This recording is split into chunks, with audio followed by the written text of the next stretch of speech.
آپ کیا چاہتے ہیں؟ مسلمانوں، اگر آپ صلی اللہ علیہ وسلم کے مبارک ہاتھوں سے قبر میں اترنا چاہتے ہو، اپنی قبر کو تا حد نگاہ وسیع دیکھنے کے خواہاں ہو، اپنی قبر کو جنت کا باغ بنانا چاہتے ہو، قیامت تک جنت کے سونے اور چاندی کی تاروں سے تیار کردہ لباس اور مخمل کے بستروں پر سکون سے سونا چاہتے ہو، قیامت میں اپنے نبی کے مبارک ہاتھوں سے حوض کوثر کا پانی پینا چاہتے ہو، دودھ، شہد اور پاکیزہ شراب کی نہروں کے مزے لوٹنا چاہتے ہو، زمرد، سونا، چاندی، یاقوت و مرجان کے بے جوڑ محلات میں بے شمار حوروں اور خدمت گاروں کے ساتھ عیش و عشرت میں رہنا چاہتے ہو، اللہ کا دیدار کرنا چاہتے ہو، ہمیشہ ہمیشہ کی جوانی، صحت، راحت و سکون اور بے فکری چاہتے ہو، تو خدارا ہوش کے ناخن لو، اپنی منمانی کی بجائے اللہ کے حکم اور رسول اللہ صلی اللہ علیہ وسلم کے طریقوں پر چلنا شروع کر دو۔ اگرچہ ان اعمال پر چلنا اس دور میں بے حد دشوار و کٹھن ہے اور بظاہر ناممکن نظر آتا ہے، لیکن یہ دنیا دراصل مسلمانوں کے لیے قید خانہ ہے، جہاں یہ نہ اپنی مرضی سے کچھ دیکھ سکتے ہیں، نہ کھا سکتے ہیں، نہ پی سکتے ہیں، نہ سوچ سکتے ہیں، بلکہ یہ ہر عمل میں اللہ تعالیٰ کے احکام کے پابند ہیں، جبکہ کفار کے لیے یہ دنیا جنت ہے، جہاں یہ اپنی مرضی سے دیکھتے ہیں، اپنی مرضی سے سنتے ہیں، اپنی مرضی سے کھاتے پیتے اور میل ملاپ کرتے ہیں، جو جی میں آئے کر گزرتے ہیں، لیکن اصل چیز آخرت ہے، جہاں مسلمان جو کھانا چاہیں گے پیش کر دیا جائے گا، پھلوں کا جی چاہے گا تو پورے کا پورا درخت خود چل کر آئے گا، گوشت کا جی للچائے گا تو گرما گرم بھنا ہوا پرندہ حاضر خدمت ہوگا، پینے کے لیے خدمت گار ہاتھوں میں دودھ، شراب اور خالص شہد کے جام لیے کھڑے ہوں گے، دل بہلانے کے لیے بے شمار حوریں آس پاس حاضر ہوں گی، جن کی سریلی آواز میں نغمے بھی سننے کو ملیں گے، ایسے ایسے محلات ہوں گے کہ جن کی ایک اینٹ سونے کی اور ایک چاندی کی، جن کا گارا مشک و عنبر کا ہے اور جن کی کنکریاں موتی اور یاقوت ہیں، اور جن کی مٹی زعفران کی ہے، جن کا میدان کافور کی چٹانوں کا ہے، جس کے گرد ریت کے ٹیلوں کی طرح مشک کی دیواریں ہیں، اور ان میں نہریں جاری ہوں گی، اور ایسی ایسی نعمتیں ہیں جن کو نہ کسی آنکھ نے دیکھا ہوگا، نہ اس کی خوبیوں کو کسی کان نے سنا ہوگا، اور نہ ہی کسی انسان کے دل میں ان کی ماہیت کا خیال گزرا ہوگا، جبکہ قیامت کا دن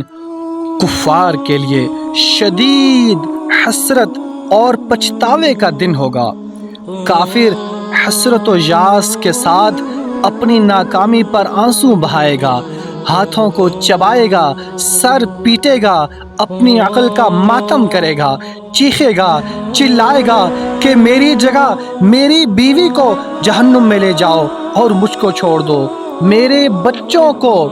لے جاؤ مجھے چھوڑ دو، میرے ماں باپ کو لے جاؤ مجھے چھوڑ دو، حتیٰ کہ ساری دنیا کی دہائی دے گا کہ ساری دنیا کو جہنم میں ڈال دو لیکن مجھے چھوڑ دو،